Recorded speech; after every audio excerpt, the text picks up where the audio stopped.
Chris, Young Life staff member number 72 out of this course.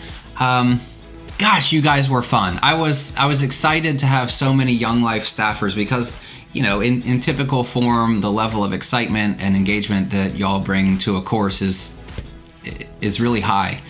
And I'm sure that's from all of the skits that you've done over your time at Young Life and the camps that you've attended and those sorts of things. But also just being in this space and the questions that you ask, knowing that what's underlying that are high school kids attempting to figure out what it looks like to follow Jesus. So for you, it's not just this ethereal, philosophical,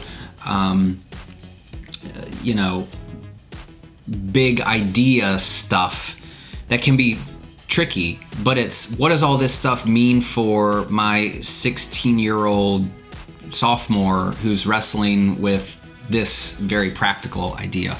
And I know, like, for me, that's been really helpful to stay grounded, that we're not just talking about biblical minutia, we're talking about things that might have points of contact with people's real lives. Like in that demographic, gosh, they've got information at their fingertips and they can follow any rabbit trail that they want to. So for leaders to be aware of the discussions in and around the Bible, I think is really important.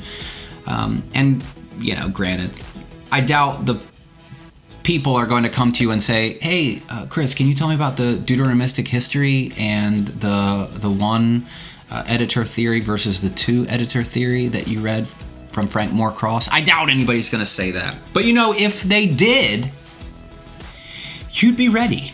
So that's good. I don't know what you have in your mind for what's next.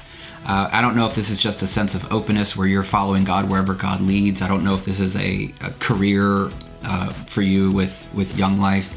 But I just want to encourage you that wherever God leads you, wherever God takes you, that this seminary experience that you've had will be so meaningful, even if this is just for personal enrichment. Following Jesus in the 21st century is really difficult. So knowing all of these things and engaging with all of these ideas and with these classmates and building relationships and having people that will be in your corner from now throughout, it's just, man, it's such a blessing. You're lucky to be in the place that you are, to be doing ministry, and also to be engaged in education. So kudos to you, and thank you for all of your diligence in this class. I know it's difficult balancing work schedules and school schedules, and I know it's difficult finding the energy to do online school sometimes as well. But I feel that you've done a great job with that, and I appreciate that. So, Chris, may the grace of Christ attend you, may the love of God surround you, and may the Holy Spirit keep you now and forevermore.